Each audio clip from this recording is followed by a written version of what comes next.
Welcome to another edition of Around with Randall, your weekly podcast on making your nonprofit more effective for your community. And here is your host, the CEO and founder of Hallett Philanthropy, Randall Hallett. I'm so pleased to have you joining me, Randall, on another edition of the podcast, Around with Randall. And today's discussion is really about leadership and whether or not you're born with it or you can learn to grow into it. Over the last couple of weeks, I've had a couple of examples where either in coaching situations or a little less formally with gift officers, the conversation has come around to their thought process and how they can become a better leader, or asking me how I got to be a better leader. And that caused me to think about this a little bit, and I thought it'd be a good conversation today. And then on top of it, there was a situation, or at least a discussion, inside my own family that caused me to think about it a little bit as well. And we'll kind of close up with that as we get into the tactical. So let's talk about what some of the perceptions are of leaderships and leadership development. The one that you maybe hear most often is that leaders are just born with it. It's innate. It's part of their DNA. And the argument really stems from the idea that there's maybe two or three components of leadership that are too difficult to manufacture, to fake.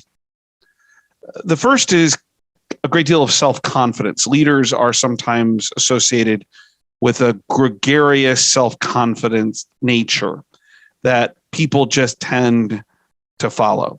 And even if they make the wrong decision, number two, they're willing to make a decision.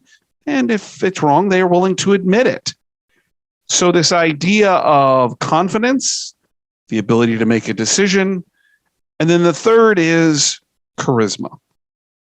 What attracts people to other people? And the argument is it's charisma. And that charisma is something you can't fake. But it's also very hard to define. If you ask someone who's following a leader that they truly believe in, they can't really define that charisma. Sometimes somebody just has, quote, it, unquote. And all of that can't be faked. It's just born into the DNA and it comes out more naturally. For centuries, this was the thought. But in that same vein, it created a discriminatory process or practice of leadership. How could someone from maybe a less wealthy background without that education, how could they be born with those skills? For centuries, it was also defined as probably more male, and even more so dominant white male in the growth of the industrialized world. So innate leadership has some downsides in its argument that probably aren't discussed enough. The question is it true? And we can thank science for actually coming up with some answers. In 2006 and 2007, three great researchers decided to look at this issue purely from a scientific perspective. And it became probably one of the most important conversations about leadership and how one might define it and where it comes from. What they did is they took 178 fraternal twins and 214 identical twins, and they evaluated their leadership components as they went into life. They made sure that they were brought up in the same household, that they had similar opportunities, even though if they didn't choose the same things, They tried to moderate any significant differences in the existence of these twins, totaling over 400 or just short of 400. Based on all of this evidence, what they found is that about 32% of leadership they could tie to some type of genetic heredity. Well, my math's pretty good. That leaves about 68% of the idea of leadership coming from somewhere else. And what they found out was it was based on the environment. I think this study has a lot of credibility because what it's saying is that there are certain people who have a greater sense of comfortability, being comfortable in leadership opportunities. And you can think of twins that have done very well athletically, in politics, in space. There are a number of examples, but that's a limited portion. So what I like about this is I do know people from early on, and you probably can think about your own early years who naturally stood out. They just seemed to be in front of everybody. They were comfortable with it. And that continued through life. But what's more important to me is the 68% was saying 68% is environmental. It's opportunity. It's learned. In another study done later on, the question became, okay, so what are the things we have to do to identify how to learn about leadership? And so 3 great researchers did a study of 165 undergraduate students who were taking a leadership, intro to leadership, basically, class, studied them before the class, during the class, and then tested them after the class. And this study found 2 critical components of the students as they came out. Number one is that they had significant gains in self-efficacy. We're going to come to Maslow, one of my favorite conversation pieces, here in a minute. But the idea that they were developed more in terms of how they looked at themselves. They also had additional skill sets that could be used in those situations. The second thing is that they learned very quickly that everybody has, even after this class, different levels of comfort in key leadership areas, whether it's communication or decision-making, knowledge of content, all kinds of things we're going to talk about here on the tactical. What's interesting is that that's also saying people came into the course in different places and they left the course in different places. And not everybody wanted to be a leader, wanted to be the leader. And so we have the study with the twins that's saying it's a learned behavior. 68% of it can be learned. And that doesn't mean you can't learn all the way up to being a great leader. And the other is the fact that when they looked at leadership class, kids, students coming in, they came out with better skills, more self-efficacy. They believed in themselves more. They understood themselves more. They had greater motivation.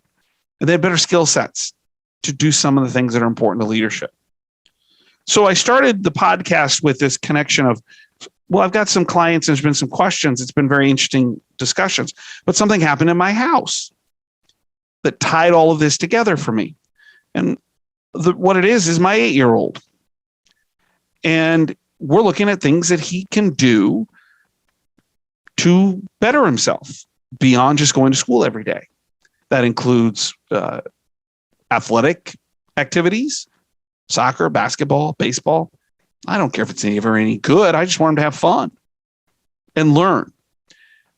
But he's a unique kid and one we're very proud of, and an intellectually curious child. And so I thought, let's take a look at Cub Scouts. And I didn't know much about Cub Scouts. And so when you look at the history, you find out that Robert Baden-Powell in England in the late 1800s into the very first few years of the 1900s, 20th century, did a study. And what he wanted to figure out was, how do we train young people, and at that time it was boys, and in particular white boys, to be ready for the future. He was worried about the future of England. And he wrote the first part of what we think of as scouting today, Scouting for Boys, with all of these activities and development opportunities for boys to learn how to become leaders.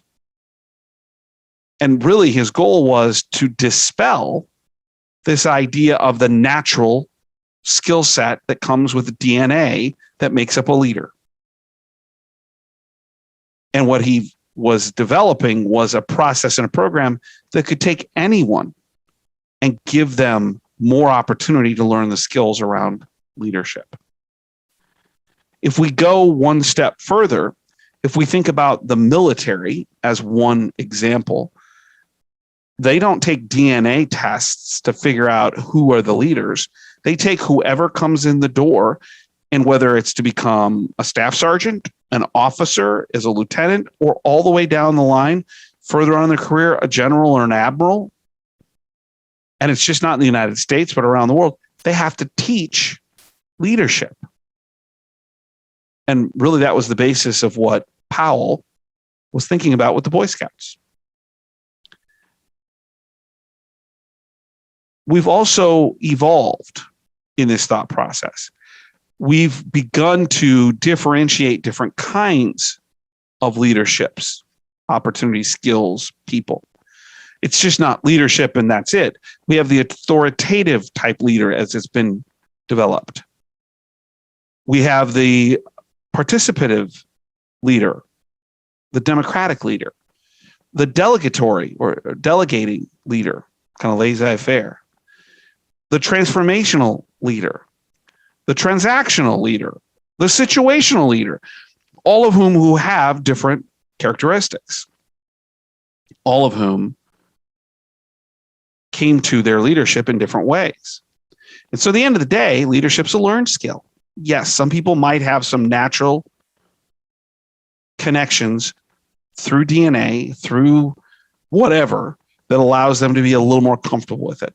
But everybody can learn to be a leader if given the chance. So the tactical pieces, by the way, that's why I believe in Cub Scouts and Boy Scouts and why our son will be doing it, because I think it's a great opportunity for him to learn about himself. So what are the keys for leadership? We'll move into the tactical. And the final tactical piece are, what are 4 things you can do today to start planning on what leadership might be for you? So there are some key components to leadership, and one might leave one off or leave the other off, but they're pretty uniform. A strong set of communication skills is really important. Being able to communicate with others so others understand where you are and what you believe in.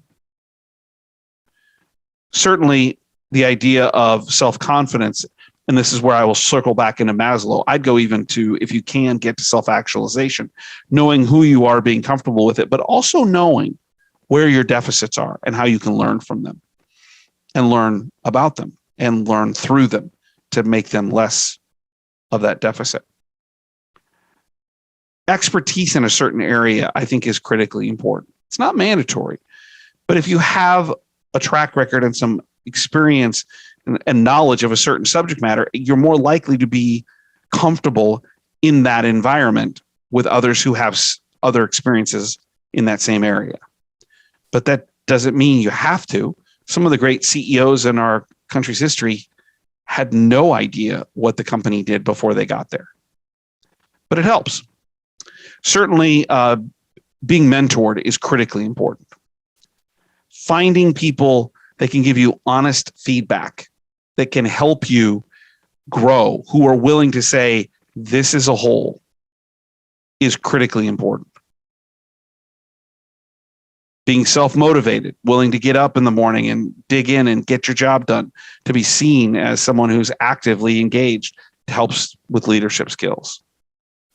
Having tact, part of the communication, and knowing how to talk to people without insulting them or bringing them down is critically important. The willingness to make decisions is critically important. Leaders, whether they like it or not, are going to have to eventually make decisions, whether that's alone or in a small group or depending on others to give recommendations. Eventually, decisions have to be made. And finally, being creative. Creativity can create a lot of opportunity for leaders to think outside the box, to be effective, to find alternative solutions to troubling situations. Those are all skill sets. A lot of them are learned. The question is, what can you do with them today? What is it you can do with those, or to develop those, or just wanting to become a better leader? So there's 4 things I'm going to recommend. Number 1 is, don't be afraid to take chances. And failure is your friend. The most you'll ever learn are when you fail, not when you succeed. And the only way to fail often enough in a controlled world is being willing to take small, calculated risks. Don't be afraid of the unknown. Embrace it. Number 2, ask for more opportunity. Ask for the chance to be more involved, to learn. And when it's given to you, grab it, run with it. Sometimes we have to help people understand we're looking for growth because they're so head down into the minutia of what they're doing. Number 3 is find a good mentor too. Find someone you believe in that'll be honest with you, that you can trust. Find out what they think of you, where the holes are, how you can grow. Find people that are great examples of the person or characteristics you want, person you want to be. Number 4, be a lifelong learner. Always be interested, intellectually curious in something new, something else. Be willing to think about, how do I become a better communicator, a better writer? Is there Toastmasters where you can become a better speaker? Or areas of weakness? I was working with a gift officer here recently who's looking for what comes next. And we started talking, and she's very much not pro-business. She has a very strong liberal arts perspective of the world. And I said, I think that's mission-driven and will serve you well. Here's the problem. In the area that you work in, business principles, accounting, finance, marketing are critical. And how much experience or exposure do you have to those? And the answer was none. And I said, it's a deficit. I'm not saying change who you are, but if you're going to work with finance in a large organization, you probably should know some finance. It will make you feel better. It will give you more opportunity to be a leader. Embracing the idea of lifelong learning drives my wife nuts. When we're watching a movie, I've got my phone. Not to be distracted from the movie, I'm Googling stuff around it, particularly if it's a historical film. What else was going on? Who are these people? I'm just curious. If you can take chances, calculated risks, if you can ask for more opportunity so you can grow, if you can find good people that will help you along the way, and finally, if you're willing to learn constantly, formally or informally, you have a better chance of finding your leadership potential. Leadership can be developed. You might have a skill or two that gets you a little bit of the way. But until we hone our skills and our self-efficacy, it's tough to be the leader we want to be. Just want to remind you, the blog's always posted. 2 to 3 a week, 90-second reads, get you to think a little bit about what's going on in the world or what's going on in the nonprofit world, more particularly, at least most of the time. Also, if you want to communicate with me, send me an email, podcast@hallettphilanthropy.com. That's podcast@hallettphilanthropy.com. Or if you have something to complain about or don't think I did something right or missed something, Reeks, REEKS @hallettphilanthropy.com. Really appreciate your time. And most importantly, I appreciate what you do. In this world, we have, as I like to think of it, three groups of people, all defined by the old Gaelic saying. Some people make things happen. Some people watch things happen. And then there are those who wondered what happened. The essence of life is being someone who can make something happen, which is what the nonprofit world's all about, to help people who are probably wondering what happened. And I hope you feel a little bit of that today. And I hope you feel as if you're making a contribution to your nonprofit and, most importantly, to your community. Can't thank you enough for your time. Hope you found this helpful today. Leadership, go find it. And I can't wait to see you the next time right here on Around with Randall. Don't forget, make it a great day.